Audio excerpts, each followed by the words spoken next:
Have you ever wondered if your body is trying to tell you something with those mysterious symptoms?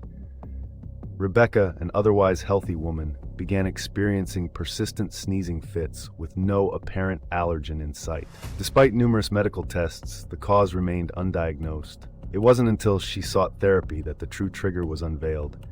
Rebecca's sneezes were a manifestation of her subconscious fear of change, ignited by a recent major life transition.